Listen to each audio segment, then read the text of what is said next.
వినిపించారు. కొన్ని మాటలు పాట గురించి ప్రకాష్ గారు తెలియజేస్తారు.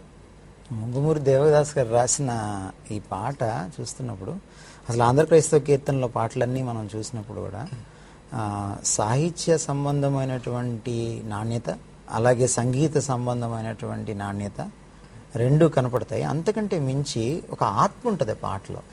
There is a soul in every song. ఎందుకంటే అంటే ఆత్మ లేనటువంటి, ఆత్మవిహీనమైనటువంటి పాటలు లేవివి. ఎందుకంటే వాళ్ళ జీవితాల్లోంచి వాళ్ళు రాశారు. ఈ రోజుల్లో వచ్చే పాటలకి అప్పటి పాటకున్న తేడా ఏంటంటే సాహిత్య సంగీత విలువలు పడిపోవడమే కాదు, అసలు జీవిత విలువలే పడిపోయినాయి. కాబట్టి జీవిత బడిలోంచి నేర్చుకున్న పాఠాల్లోంచి పుట్టుకొచ్చిన పాటలు లేవన్నమాట. ఏదో సిడీ రిలీజ్ చేయడానికి వచ్చిన పాటలే తప్ప ఈ జీవితంలోంచి, జీవితాన్ని, క్రైస్తవ జీవితాన్ని జీవించి కాచి వడబోచి అందులో నుంచి వాళ్ళు అంటే అనుభూతి చెంది రాసినటువంటి పాటలు. అందుకనే ఆ సోల్ కనపడుతుంది ఈ పాటల్లో. మన దేశంలో భగవంతుడు ఒక్కడే అనేక రూపాలు ఉన్నాయి, స్వర్గానికి అనేకమైన మార్గాలు ఉన్నాయి అని చెప్తూ ఉంటారు. ఒక కొలంలోకి వెళ్ళాలంటే 10 మంది పలు దిశల నుంచి వచ్చి ఆ కొలంలో దిగి చేదుకుంటూ ఉంటారు. కాబట్టి అలాగే దేవుడి దగ్గరికి వెళ్ళడానికి అనేకమైన మార్గాలు ఉన్నాయని కూడా చాలాసార్లు గురువులు చెప్తూ ఉంటారు. మనకి కర్మ మార్గం ఉంది, తర్వాత జ్ఞాన మార్గం ఉంది, భక్తి మార్గం ఉంది, ప్రపత్త మార్గాలు ఉన్నాయి. సో అనేకమైన మార్గాలు. ఈరోజు ప్రతి మతం కూడా ఒక మార్గాన్ని చూపిస్తోంది. నేను తీసుకెళ్తా దేవుడి దగ్గరికి, నేను తీసుకెళ్తా దేవుడి దగ్గరికి అని చాలామంది గురువులు పుట్టుకొస్తున్నారు. కానీ ఈయన ఏమంటాడంటే లోకంలో ఉన్నటువంటి ఈ మార్గాలను చూసి లేనిపోని మార్గంబులు ఎన్నో ఉండా జ్ఞానోపదేశంబు మానుగా చేయొచ్చు వానిని ఖండించి నేనే మార్గమన్న నిజమైన మార్గంబు నీవే అని నమ్మిక అంటాడు అన్నమాట. సో అంటే యేసుక్రీస్తు అన్ని మార్గాలు ఏది కూడా పరలోకానికి తీసుకెళ్తున్నాయి. డూప్లికేట్స్ చాలా ఉంటాయి, ఒరిజినల్ ఒక్కటే ఉంటుంది. నిజమైనటువంటి ఇన్ని డూప్లికేట్స్ మధ్యలో లేనిపోని మార్గాలు ఎన్నో చూపిస్తుంటే కన్ఫ్యూజన్లో, క్రాస్ రోడ్స్లో నేనుంటే అసలైన మార్గం నువ్వే అని నిరూపించుకొని నా ముందు నిలబడి నన్ను స్వర్గానికి చేర్చావే. నీ మీద కాకపోతే ఇంకా ఎవరి మీద నేను నమ్మిక పెట్టుకోవాలి? నీవే అంటే కేవలము నీ మీదే నా నమ్మిక ఉంచుతున్నాను. ఈరోజు యేసుప్రభు మీద నమ్మకంతో పాటు ఇంకేయో చేరుస్తున్నారు. ఇవి కూడా ఉంటేనే పరలోకంకి వెళ్తామని. కానీ ముంగుమూరి దేవదాస్ గారు వాక్యానుసారంగా ఈ పాట రాశారు చాలా చక్కగా. కేవలము యేసుక్రీస్తు మీద నమ్మిక ఉంచడం వల్ల ఆ పరలోక మార్గాన్ని సిద్ధింప చేసుకుంటామని ఆయన చెప్పడం చాలా గొప్ప విషయం. ఓకే, థ్యాంక్ యూ అండి, థ్యాంక్ యూ వెరీ మచ్. మంచి పాట పాడిన సిస్టర్ గారికి కూడా అభినందిస్తున్నాను.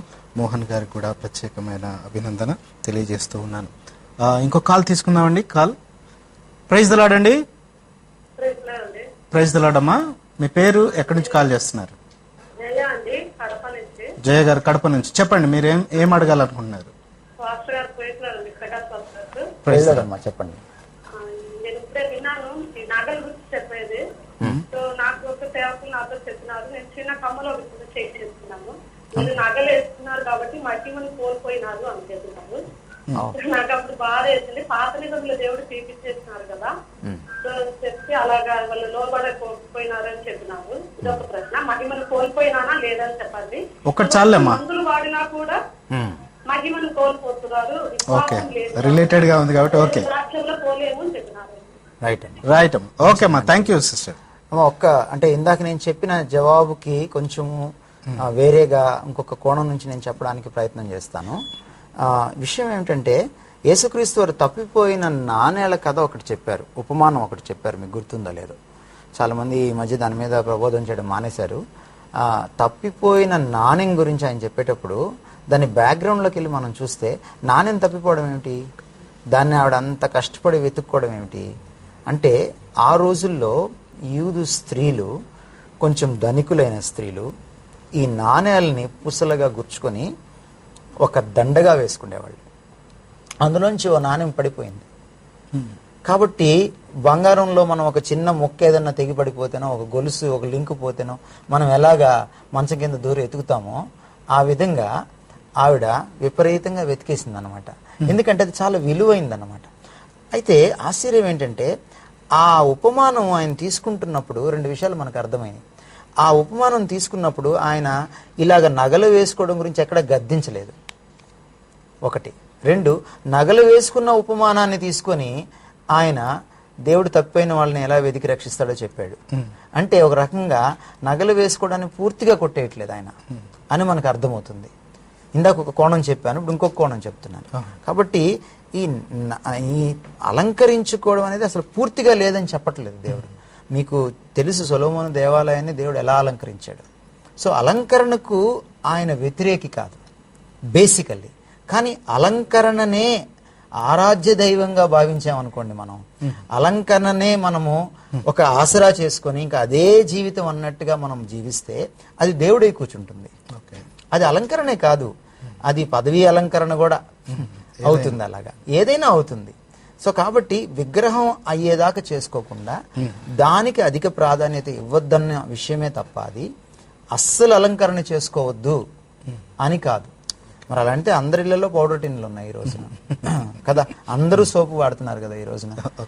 అంటే నేను చెప్పేది ఏమిటంటే మినిమం బేసిక్ గా ఉండడం తప్పేం కాదు, అయితే దానికి అధిక ప్రాధాన్యత ఇవ్వద్దని మాత్రమే చెప్తున్నారు.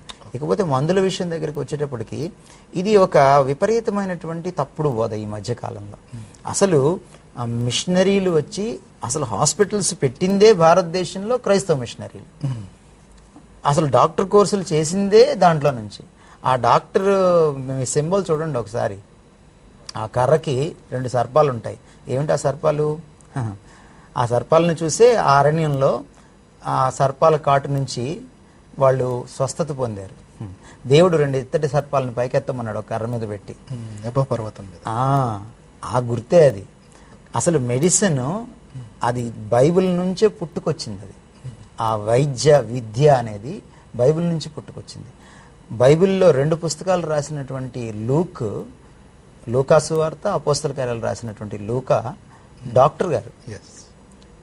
యేసుక్రీస్తు వారు స్వస్థపరిచేటప్పుడు ఆనాటి యూదు డాక్టర్లు, లోకల్ డాక్టర్స్ ఎలాగా ఆ కంటి మీద ఉన్నటువంటి లేకపోతే ఒక కురుపునో లేకపోతే ఒక గాయాన్నో ఎలాగా ట్రీట్ చేస్తారో అలాగే ఉమ్ము వేసి బురద చేసి ఆ బురదని ఆ కళ్ళ పైన పూసి వెళ్ళి కోనేరులో కనుక్కోమంటాడు. అంటే ఆనాటి డాక్టర్లు అవలంబిస్తున్న ఒక పద్ధతిని ఆయన కూడా అవలంబించి వైద్య విద్యను, వైద్య వృత్తిను ఆయన గౌరవించాడు, దాన్ని ప్రమోట్ చేశాడు.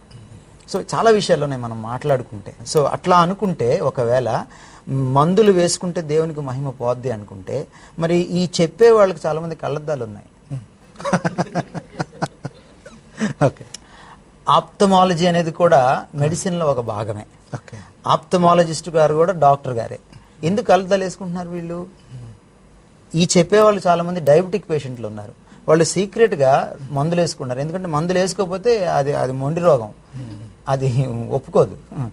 సో ఇవన్నీ ఏంటంటే తప్పుడు బోధలు ఇవి. మరి బస్సు ఎందుకు ఎక్కుతున్నారు? అది కూడా టెక్నాలజీ కదా. ట్రైన్ ఎందుకు ఎక్కుతున్నారు? ఏరోప్లేన్ ఎందుకు ఎక్కుతున్నారు? టెక్నాలజీ కదా. ఇంటర్నెట్ ఎందుకు ఆపరేట్ చేస్తున్నారు? టెక్నాలజీ కదా.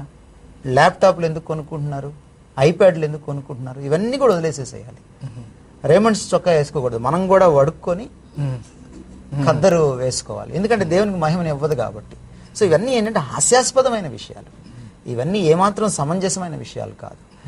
టెక్నాలజీని ఈరోజు కనుక్కోవడానికి కారణం ఏంటంటే మానవుడు, మనం దేవుని పోలికలో ఉన్నాం కాబట్టి మనం ఇంత పరిడవిల్లాం టెక్నాలజీలో, ఇంత అడ్వాన్స్మెంట్ ఆఫ్ సైన్స్ అండ్ టెక్నాలజీలోకి మనం వెళ్ళాం, ఎందుకంటే we are made in the image of God. So కాబట్టి దేవుడు టెక్నాలజీలో మనం ఎదుగుతున్నప్పుడు మనల్ని చూసి ఆయన ఇష్టపడతాడు, ఆయన ప్రసన్నుడవుతాడు. ఒక్క బాబెల్ గోపురం దగ్గర మాత్రమే టెక్నాలజీకి ఆయన వ్యతిరేకయ్యాడు, ఎందుకంటే వాళ్ళు తమ టెక్నాలజీని దేవుని ఉద్దేశాలకు వ్యతిరేకంగా వాడారు. ఎప్పుడైతే టెక్నాలజీని దేవుడి ఉద్దేశాలకు వ్యతిరేకంగా వాడతారో, లైక్ క్లోనింగ్, ఈరోజు క్లోనింగ్ని దేవునికి వ్యతిరేకంగా వాడుతున్నారు. సో అప్పుడు దేవుడికి కోపం వస్తుంది. కానీ టెక్నాలజీని మానవ కళ్యాణం కోసం, మానవ సుఖం కోసం, మానవుల దీవెన కోసం వాడితే అది తప్పు కాదు. మెడిసిన్ వేసుకోవడం తప్పు కాదు. మెడిసిన్ వేసుకోవడం తప్పు అయితే చాలా టెక్నాలజికల్గా చేసినటువంటివి ఈరోజు మనం తీసుకోకూడదు, తినకూడదు. చాలా మంది జంక్ ఫుడ్ కూడా తింటున్నారు. అన్ని టెక్నాలజీలోంచి వస్తున్నాయి ఇవన్నీ కూడా. ఈరోజు కృత్రిమమైనటువంటి అనేకమైన ఫుడ్ మనం తింటున్నాం ఈరోజు. ఇవన్నీ కూడా మరి వ్యతిరేకమైనవి అవుతాయి అన్నమాట. సో కాబట్టి ఇది ఒక పిచ్చి ఆలోచన, ఇది వాక్యానికి ఏమాత్రం కూడా అనుగుణమైనటువంటి ఆలోచన కాదు. నాకు తెలుసు చాలామంది గర్భిణీ స్త్రీలను కూడా మంచం మీద పడుకోబెట్టి హాస్పిటల్కి పంపించకుండా ప్రార్థన చేస్తామని చెప్పి 3 రోజులు 4 రోజులు ఉంచేసి బిడ్డ లోపల సెప్టిక్ అయిపోయి స్టిల్ బోర్న్ అయిపోయినటువంటి పరిస్థితులు తెలుసు.